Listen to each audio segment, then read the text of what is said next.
जो देख रहे हो, मैं आप सबसे कहना चाहता हूँ। इसलिए मैं आपको छोटा सा मैसेज देना चाहता हूँ। अभी इलेक्शन आने वाले हैं, डीडीसी चुनाव है, एमएलए चुनाव है, सरपंच के चुनाव है, कोई भी चुनाव आने वाले हैं। जम्मू कश्मीर के अंदर चुनाव शायद मे बी 1-2 महीने अंदर चुनाव हो सकते हैं, चुनाव आने वाले हैं। आपसे मैं 2 बातें कहना चाहता हूँ पहले। आपके पास जो भी कोई भी कैंडिडेट किसी भी पार्टी का सरपंच, पंचायत लेवल हो, डीडीसी हो, एमएलए हो, कोई भी कैंडिडेट आपके घर तक जब पहुँचेगा, आपसे वोट माँगेगा, आप उससे 2 बातें ज़रूर पूछना। मेरी तरफ से आपका भाई, छोटा भाई, बड़ा भाई कहो, जो कुछ कहो, 2 बातें ज़रूर उससे पूछना। उसके उत्तर देने के बाद अब डिसाइड करना आपने वोट किसको देना है। आपने वोट धर्म जाति के नाम पे देना है या काम के नाम पे वोट देना है, किसको वोट देना है आपने। पहली बात, पहला प्रश्न उससे पूछना, कहना भाई साहब आज आप हमसे अपनी पार्टी के लिए, अपने के लिए वोट माँगने के लिए आए हो। आपसे पहला प्रश्न हम ये पूछते हैं, आप पिछले 5-6 सालों से कहाँ थे आप? पिछले 5-6 सालों में आपने हमारे लिए क्या किया? हमारे समाज, हमारे गाँव में क्या किया आपने? अपने पिछले 5 साल का हिसाब दो आप पहले। मैं आपसे वादा करता हूँ, जो मेरी वीडियो आप देख रहे हो, आप सबसे वादा करता हूँ मैं, उसके बाद कोई जवाब नहीं होगा। जिसने ग्राउंड लेवल पे वर्कर्स ने काम किया होगा, उसके उत्तर होगा, बाकी किसी का उत्तर नहीं होगा। पहला प्रश्न है और डट के पूछना, किसी से डरना नहीं, आपका वोट है, आपका समय होता है इस टाइम वो, क्यों जीतने बाद आपसे वो आपकी बात नहीं सुनेगा, अपनी बात आपको सुनाएगा वो, ये आप भली-भाँति जानते हैं।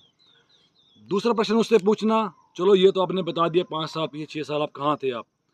दूसरा प्रश्न उससे ये पूछना, अब आप हमें बताओ, आपके मैनिफेस्टो में क्या है हमारे लिए? आप हमारे लिए आने वाले 5 सालों में क्या करने वाले हो? आप एमएलए बनते हो, सरपंच बनते हो, डीडीसी बनते हो, आपकी सरकार बनती है या नहीं बनती है?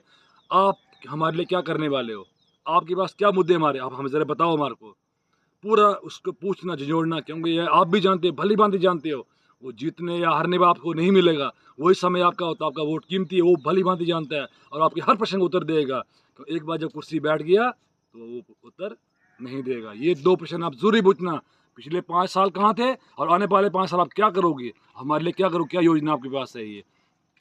उसके बाद एक छोटा-सा एक अनुभव दिखाऊँगा आपको मैं ना, जब आप उससे बात करोगे, किसी भी पार्टी का क्यों नहीं हो, किसी धर्म जाति से क्यों नहीं हो, मुझे कोई फ़र्क नहीं पड़ता है। वोट आपका अधिकार है, आपकी अपनी चॉइस है, आप किसको वोट दोगे, अपनी सूझ-बूझ समझ है।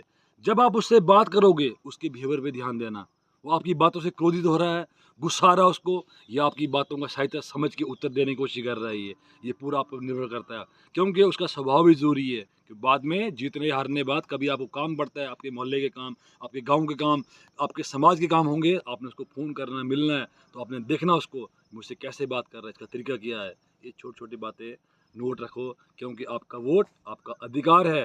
धर्म जाति में नहीं बँटना, अपना कम से कम विधानसभा चुनाव के लिए अपना कैंडिडेट देखना, वो किसी भी पार्टी से क्यों ना हो, मुझे कोई फ़र्क नहीं पड़ता है।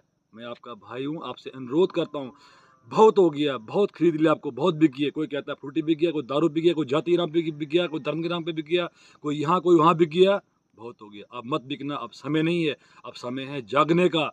वोट डालो, विकास के नाम पे वोट डालो, वरना जो बेरोज़गारी की दर हमारे जम्मू कश्मीर में बढ़ती जा रही है, सबसे अधिक रामबन डिस्ट्रिक्ट में जो बढ़ती जा रही है और बढ़ती रहेगी, क्योंकि हमारे लिए हमारी बातें सरकार तक पहुँचाने वाले यही हमारे लीडर्स होते हैं ये।